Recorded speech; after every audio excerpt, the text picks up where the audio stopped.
بسم اللہ الرحمن الرحیم۔ السلام علیکم ناظرین، وہ کیسا لمحہ ہوگا جب ایک باپ نے اپنے بیٹے کو مار مار کر لہو لہان کر دیا ہوگا۔ ایسا کرنے کی ضرورت اسے کیوں پیش آئی، آئیے اس واقعے کی تفصیلات جانتے ہیں۔ لیکن اس سے پہلے اگر آپ ہمارے چینل پر نئے ہیں تو برائے مہربانی چینل کو سبسکرائب ضرور کر دیں، شکریہ۔ ناظرین، بغداد شہر میں دریائے دجلہ کے وسط میں پگز کے نام سے ایک جزیرہ ہے۔ اہل بغداد کے لیے یہ جزیرہ ایک بہت بڑی سیرگاہ ہے۔ مصر کے صدر حسنی مبارک کی اہلیہ جب بغداد کے دورے پر آئیں تو ان کے اعزاز میں صدام حسین کی بیوی ساجدہ نے اس جزیرے پر ایک پرتکلف دعوت کا اہتمام کیا۔ اس دعوت میں صدام کے قریبی دوست جی اوجو اور اس کی بیوی سمیرہ بھی مدعو تھی۔ تقریب کے دوران صدام کا بڑا بیٹا عود حسین بھی موجود تھا۔ کسی بات پر ناراض ہو کر عود حسین عرف عدی نے جی اوجو کو مارنا شروع کیا۔ عود حسین کے باڈی گارڈز نے بھی جی اوجو کو مارا۔ جی اوجو جو شدید زخمی ہوا اور اسے ہسپتال پہنچایا گیا، لیکن ہسپتال جا کر وہ فوت ہو گیا۔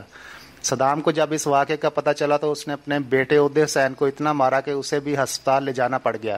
صدام کچھ دیر بعد ہسپتال پہنچا تو ڈاکٹروں نے سمجھا وہ عیادت کرنے آیا ہوگا، مگر صدام نے ڈاکٹروں کو جو عدی کا علاج کر رہے تھے دھکا دیا اور ہسپتال میں بھی عدی کو مارنا شروع کر دیا اور کہا، جس طرح تو نے میرے دوست کا خون بہایا ہے اس طرح میں بھی تیرا خون بہانا چاہتا ہوں۔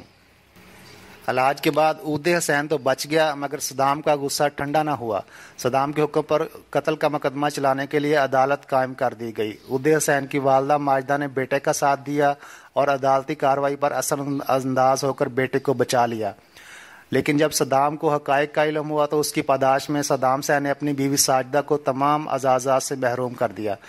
بعد ازاں صدام نے جی اوجو کی بیوہ سمیرہ سے شادی کر لی اور ساجدہ کو خاتون اول کے اعزاز سے محروم کر کے سمیرہ کو خاتون اول بنا دیا۔